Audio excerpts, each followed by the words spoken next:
Rakyat sejahtera. Assalamualaikum dan salam sejahtera. Nama saya Adazrin bersama rakan saya Zulaika Azhara. melaporkan secara langsung dari TV PSS Sekolah Kebangsaan Bandar Baru Putra.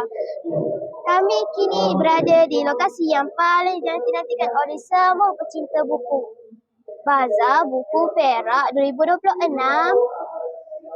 Suasana di sini sangat meriah. Bau buku yang segar, warna-warni kulit buku serta semangat pengunjung yang hadir jelas membuktikan bahawa budaya membaca masih subur dalam kalangan masyarakat kita. Jadi apa yang menarik di sini dan apakah yang mendorong orang ramai untuk hadir?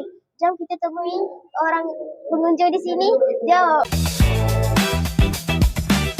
Hari ini saya bukan sekadar untuk melihat buku-buku dijual, tapi saya ingin merasai pengalaman dan perasaan para pengunjung di sini. Jadi, jom kita temui orang pengunjung di sini. Saya tahu apa nama puan. Nama saya Zuraini. Dia panggil Makcik Ani lah.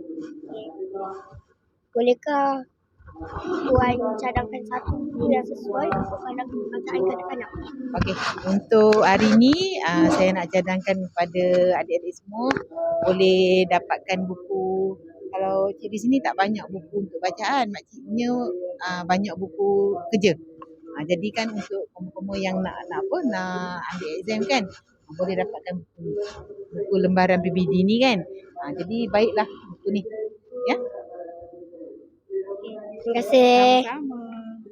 Sama-sama. Boleh saya tahu nama puan? Okay, nama saya Nurul Haryani. Saya seorang penjawat awam. Okay. Adakah ini kali pertama puan menghadiri Bazar Buku Perak? Ya, betul. Pertama kali datang. Bagaimanakah pandangan puan terhadap kemudahan dan susun atur bazar pada tahun ini? Okey, mungkin sebab ruang dia agak terhad, jadi kita nampak agak sempit dekat sini.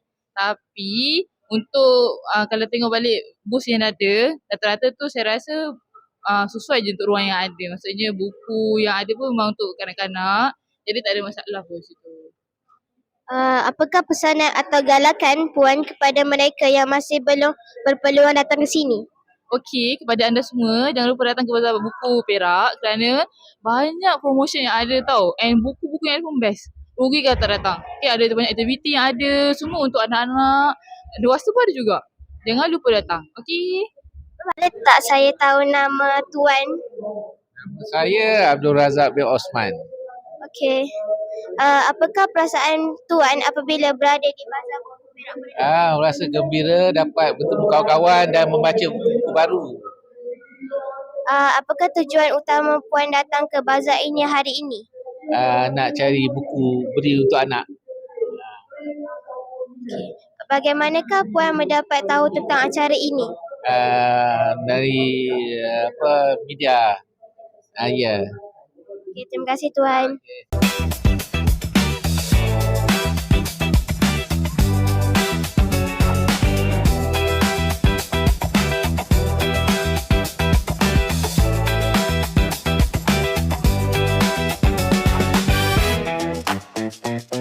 Kesimpulannya, membaca memberikan banyak manfaat kepada kita.